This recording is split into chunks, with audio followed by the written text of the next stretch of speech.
Pagpalang araw sa lahat. Guys, nandito po ako sa may Barangay Tagapo, dito po sa may Motor Star. At ang re-review po natin, ito po yung Easy Ride 150 Fi. Pogi, all black, glossy po siya na black. Pero pag bago pa lang po kayo sa aking YouTube channel, pasubscribe naman po at pahit ng notification bell para updated po kayo sa aking mga videos. Tara guys, simulan na natin ito review. Guys, ito na po yung Motor Star Easy Ride 150 Fi. Kita nyo naman, oh. Ganda, oh. Pogi. Simulan natin ito review. Simulan po natin sa gulong. Ang gulong nito guys, tubeless na siya. Ang tatak nito ay U1 Sing. Ang sukat nito ay 130 by 60. Yan.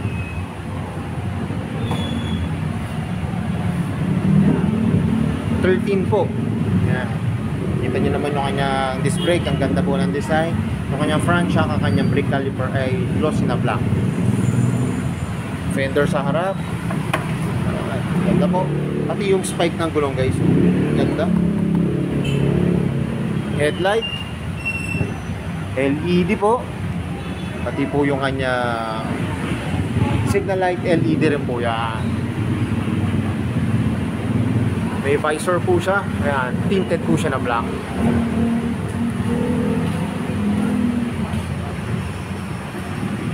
Ito naman po yung likod na gulong. Ayan, U1 Sing po ang datak din. Sukat naman ito ay 130 by 60, 13 po. Ang ganda ng mags. Ganda ng design. Saka guys, naka-disc brake na rin to ha. Ano, ganda, disc brake na rin siya. Yung kanyang rear shock, glossy na black. Ito po yung kanyang fender sa likod. May reflector po, pati po sa magkabilang gilid. Para pagliligo po tayo, kita tayo. Kanyang taillight yan, LED po. Pati po yung kanyang signal light, LED na rin. Saka guys, ang nakakatawa naman ito, ano na ho siya, meron na ho siyang bracket. Hindi na kayo bibili ng bracket, ano, top box na lang po ang kailangan ito guys. Ayan, handaan. May emblem po siya rito na nakalagay na Easy Ride. Ito po decals na lang to, itong 150 Fi. May kickstart siya guys. Ayan, ganda oh. Kasi importante po ito pagka nalulobat. At least meron pa rin po tayong kickstart para may start natin yung motor. Ito po yung kanyang tapakan ng angkas. Ano siya? Glossy na gray. Yung kanyang side stand sa center stand po ay glossy na black. Punta naman tayo sa kanyang upuan. Ganda po. Naka-camelback na po. Saka makinis po yung ginamit na, ano, na material po nung ano, seat cover. Ito guys, oh, ito na yung manubela. Ang pogi na manubela nito. Oh. Ito po yung mga makikita nyo. Passing light, high and low, signal, kusina, hill switch, park light, electric start. Ang kaganda nito guys, may electric start siya. Yun nga po, may kick start. Throttle niyan, lutong. Pati yung kanyang brake lever. Saka guys, so digital gauge panel na to. Digital gauge panel. Hindi lang po siya, no, yung remote po. Ayan. Isusi pa po siya. Pero dito nyo na po bubuksan pagka magpapagas kayo. Saka yung upuan po. Ito po yung fuel niya. Dito na ho. Tapos yung seat. May packet siya. Ayan, maganda, malalim. Saka may USB port. Yan guys, so may USB port siya. Tama-tama to sa mga riders, yung mga nagpa-parcel o kayo nagdi-delivery rider po. Saka may packet po siya rito. Dito naman no, kasyang-kasya yung ano. Pwede po cellphone saka wallet, pero bottled water parang hindi po pwede. Kasi medyo may kababaan. Mababaw po. Ito po yung kanyang footboard. Yan, ganda po. Pwede po kayo pag nag-drive po kayo, pwede po nakaganito yung position nyo. O, nakaganito.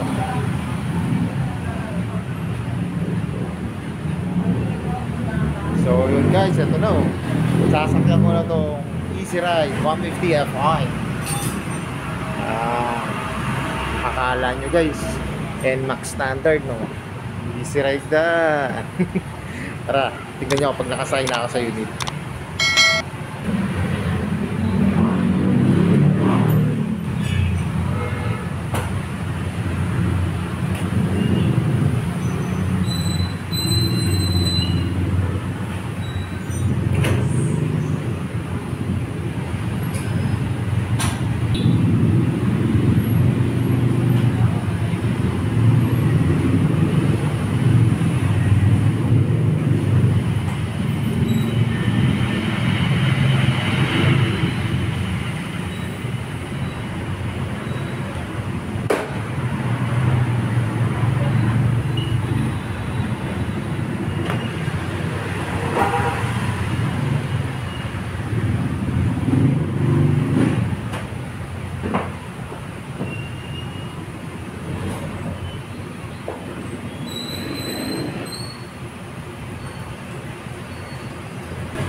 So yung guys, kanina nakita nyo ako nakasakay na po ako dito sa Easy Ride 150 Fi.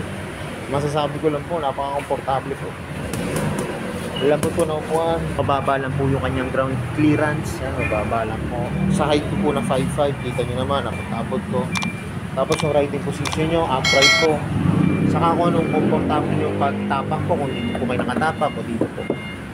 Guys, yung ano to, meron pa po itong cover, di pa lang po nakakabit. Pero pag pinurchase nyo, kakabit na po.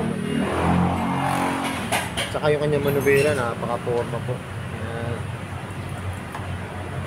Para po kayo nakasakit sa NMAX.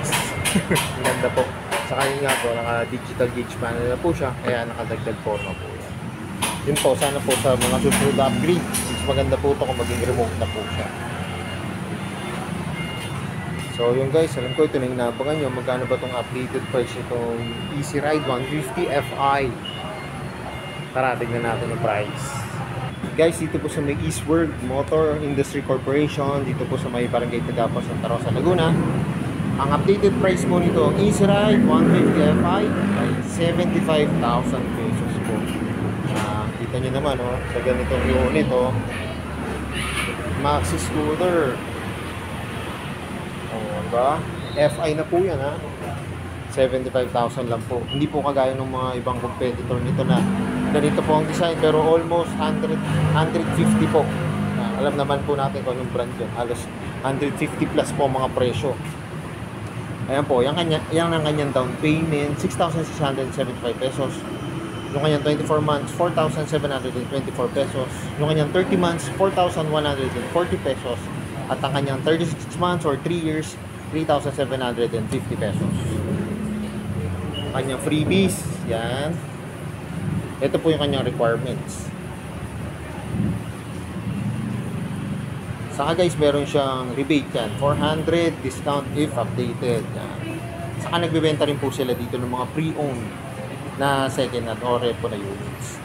May Facebook page din po sila, palike and share na rin po. Yan, Motorstar Laguna.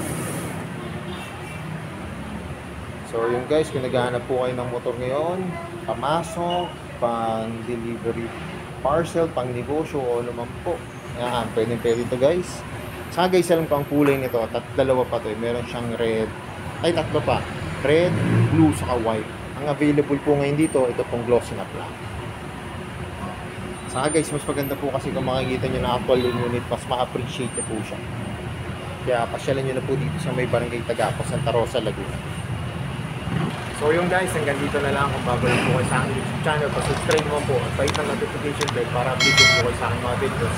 At salamat nga po pala dito sa may Motorstar, dito po sa may Barangay Tagapos, Santa Rosa, Laguna. At na-review ko po yung mga motor nyo.